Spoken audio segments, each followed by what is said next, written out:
Assalamualaikum warahmatullahi wabarakatuh. Kali ini pembahasannya adalah elemen mesin untuk shaft atau poros atau axle gitu ya. Kemudian pertama kali untuk pembahasan shaft itu dibagi menjadi dua ya. Menjadi ada pertama ada torsi, yang kedua adalah bending.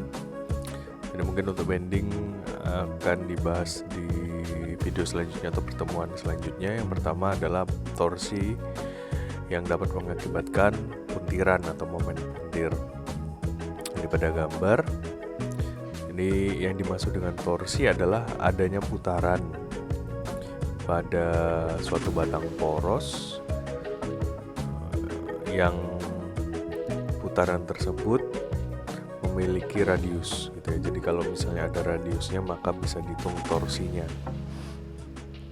Nah, putaran ini dapat diberikan di sini, di tengah, di ujung sini sepanjang batang tersebut gitu. Kebanyakan nanti contoh soal memberikan momen puntir pada salah satu ujung, kemudian satu ujungnya adalah fix seperti itu. Nah, dari gambar ini dapat dilihat ini ya, ada sudut puntir theta gitu. Kemudian kalau dilihat semakin mendekati ini ujung bagian yang di fix atau ditahan, dan kita lihat pada bagian yang free atau bebas yang diputar, maka terlihat zonanya ini dia semakin kecil dan semakin membesar di ujung yang bebas. Artinya lebih mudah untuk mengamati sudut putar pada salah satu luasan dibandingkan luasan yang lainnya pada salah satu ujung. Maka di sini ada ini distribusi untuk tegangan geser yang diakibatkan oleh torsi. Nah, tegangan geser dan torsi saling berhubungan dengan rumus tau dibagi R sama dengan T per J. T per J nya ini bisa juga menjadi C kalikan theta dibagi L ya, dimana tau merupakan tegangan geser itu pada permukaan luar gitu, atau tau max atau tegangan geser maksimum. Biasanya tegangan geser maksimum terjadi pada radius paling luar gitu ya. Makanya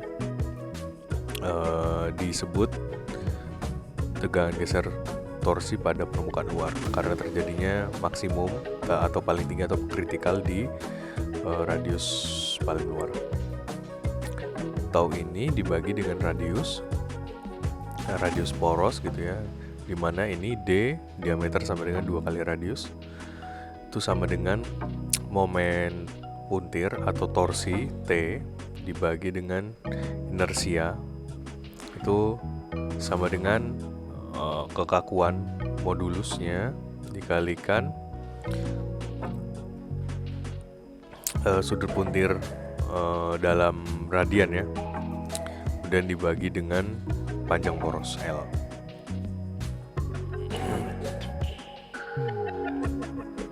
Jadi ini penjelasan yang tadi. Kemudian persamaan torsi tersebut merupakan persamaan dasar. Jadi yang dimaksud persamaan torsi ini ya torsi dan tegangan geser ini merupakan persamaan dasar ya. Nah, persamaan dasar ini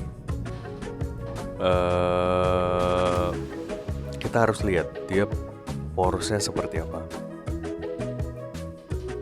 Jadi kalau misalnya poros pejal, maka akan berbeda dengan poros yang hollow gitu ya. Jadi yang pejal itu full, dalamnya full material. Kalau hollow berarti tengahnya bolong.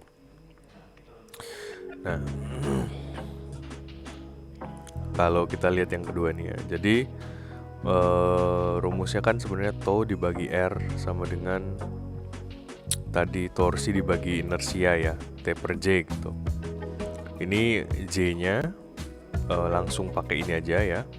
Kalau pejal inersianya adalah pi per 32 kali diameter pangkat 4, sehingga torsi atau momen puntir sama dengan tadi kita substitusi yang persamaan ini ya, T. Kalau ini kan misalnya kita mau nyari T ya, sama dengan tegangan kalikan inersia dibagi dengan R ya. Maka tegangan kalikan inersia ini pi per 32 kali D pangkat 4, ini inersia kalikan R. R itu kan sama dengan 2 per D gitu ya, karena diameter sama dengan 2R gitu. Jadi 2 per D ini sama dengan R. Nah ini sehingga persamaan untuk torsinya adalah pi per 16 kali tegangan maksimum kalikan diameter pangkat 3 gitu. Jadi kalau kalian tahu torsinya bisa mencari tegangan. Saya belum jelaskan ya, yang catatan 1 ini adalah kalau memang harus mencari tegangan geser pada jarak tertentu gitu ya. Jadi tegangan geser pada jarak tertentu ini ya sama dengan tegangan geser dibagi dengan R gitu. Atau tegangan geser bagi dengan R dikali ini pindah ke kanan sudut tertentu tersebut. Seperti itu. Kemudian bagaimana dengan poros yang hollow gitu ya. Jadi ini untuk poros pejal ya, full material. Kalau ini ada lubang itu di porosnya. Maka untuk poros hollow yang berbeda hanyalah inersia gitu, karena inersianya menggunakan rumus pi per 32 ini diameter 0 pangkat 4 dikurangi diameter 1 pangkat 4 inner outer ya. Itu sehingga kalau ini maksudnya dan R sama dengan diameter 0 per 2 ini substitusikan aja. Sehingga didapat rumus torsi ini kan tadi yang masuk sini kalikan R ya. Itu ini jadi ini, kemudian jadi pi per 16 kali torsi maksimum atau tegangan geser maksimum ya, bukan torsi maksimum karena kita mencari torsinya, kalikan diameter 0, bisa juga diameter out gitu, pangkat 3 kalikan 1 dikurangi K pangkat 4 gitu. K ke pangkat 4 merupakan D I per D0 atau perbandingannya. Jadi ini yang beda adalah inersianya, sehingga kalau dimasukkan ini ya hasilnya seperti ini. Jadi kalian bisa langsung menggunakan rumus ini ya, paten. Nah, tadi adalah kita menghitung torsi, ini kan, kita menghitung torsi, tegangan geser, inersia gitu. Nah, itu adalah ini ya, hubungan ketika poros itu diberikan momen puntir, maka itu menghitung tegangan geser yang terjadi gitu. Kemudian kalau kita ngomong kekuatannya sendiri kan, ini berarti kekuatan poros, berarti torsi maksimum yang didapat ditransmisikan oleh poros gitu.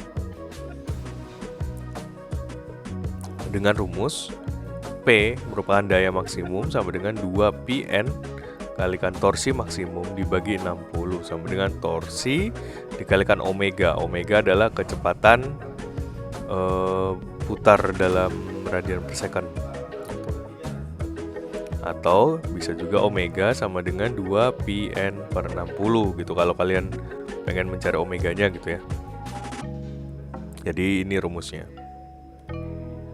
Ini merupakan contoh soal. Saya harap ini tidak perlu saya jelaskan. Nanti kalian bisa ini ya, mencoba sendiri di kertas. Jawabannya kan sudah ada, PPT-nya sudah ada gitu ya di LMS. Jadi tinggal mencoba.